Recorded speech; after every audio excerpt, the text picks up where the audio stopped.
Hello, I'm Carol Vorderman, and this is Perfect 10, a daily workout for the brain that takes just 10 minutes a day but can last a whole lifetime. 10 questions, 10 points, all done in just 10 minutes. So, I've got 10 brand new questions for you today, all designed to educate, to entertain, and to irritate you, obviously. But I know they'll leave you feeling smarter too, and that is what Perfect 10 is all about. It's Thursday, so how are your scores for this week looking? If you've played along since Monday, you should have a score by now out of 30. Let us know in the comments. We absolutely genuinely love seeing your scores. Now, make sure you subscribe, follow, and like to get the next episode as soon as it drops, because we're here Monday to Friday. So, before we begin today's Perfect 10, let's solve yesterday's anagram. I asked you which feline-loving poet is an anagram of toilets. Yes, that was the full anagram. Well, the answer was T.S. Eliot. Well done if you got that right. That, of course, was just for fun. But now, from here on in, we're playing for points. So can you beat the questions and get a perfect 10 score today? Here come the questions. Question 1, your starter for a perfect 10 is this. Which of these two journeys covers the longest distance as the crow flies? London to Edinburgh or Paris to Amsterdam? Hopefully that will get you a point on your scorecard straight away. Don't forget to let me know how you do. I love seeing your scores. Remember, though, there isn't a time limit, so it's perfectly fine to stop, to pause, and to come back to a question whenever you like. Question 2 is our hearsay round. You're about to hear some sounds which relate to a well-known phrase or saying. So, which phrase is hidden in these sounds? Amazing scenes. Roger Bannister has done it. He's run that distance in under 4 minutes. But wait a minute. Roger Bannister's decided to run the same distance again. It's hearsay, so say what you hear and you can't go far wrong. Question 3, and it's time for Carol lateral thinking. Here it is. How many people is 2 pairs of twins twice? It's a bit of a brain bender, that one, isn't it? But I promise there's a simple question with a simple answer in there. These kinds of questions are really good for the problem-solving parts of your brain. If you can put it all together, there's another point in there for you. Time to put your memory now to the test. So listen up and listen good. Question to follow. Gather round, children. Now, when we exit the reptile house, we're going to take a left and head over to the rhino enclosure to meet their newborn baby, Matilda. The new addition to the rhino family weighed 50 kilograms when she was born, and it will take 6 years for her to be fully grown. Oh, look! You can see her mother Rose coming out to greet us now. No, Darla, I don't think she wants to eat your cheese sandwich. Just step away from the edge. Wasn't that lovely, a trip to the zoo? Oh, it's been a long time since I've been to the zoo. But anyway, I hope you were listening, because here comes the 4th question. What was the name of the baby rhino? Well, it's a simple enough question, but can you remember the answer? As always, I'll give you the answers after today's final question. Questions 5, 6, and 7 are all part of the 3 Fs, the frivolous, familiar, and fun, testing your knowledge of the everyday. And here is question 5. According to the Vera Lynn song, over what landmark will there be bluebirds? Moving on to question 6. Which comic character has a dog called Gnasher? Any ideas? I can tell you that this character has been a staple of comic strips since 1951. Question 7, and we're off to the movies. Mini-Me, number 2, and Basil Exposition are fictional characters in which series of films? You'll need your word head on for this next question, as it's time for 1 in, 1 out. Which letter can you change in the word fridge, F-R-I-D-G-E,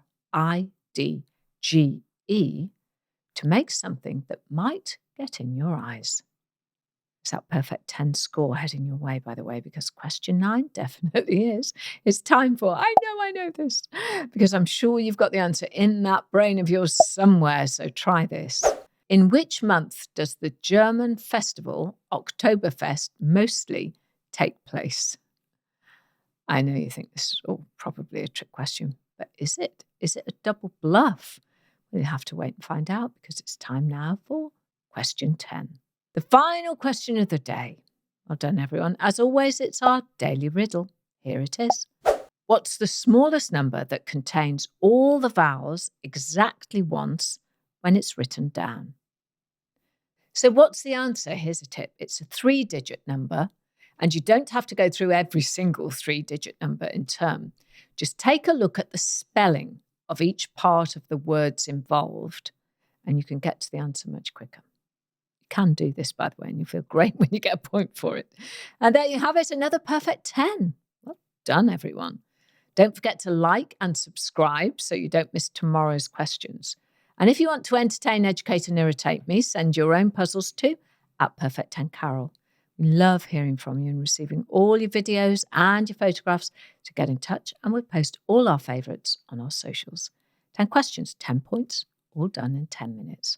But did you score a perfect 10 today? Here's where you find out. Good luck. Here come the answers.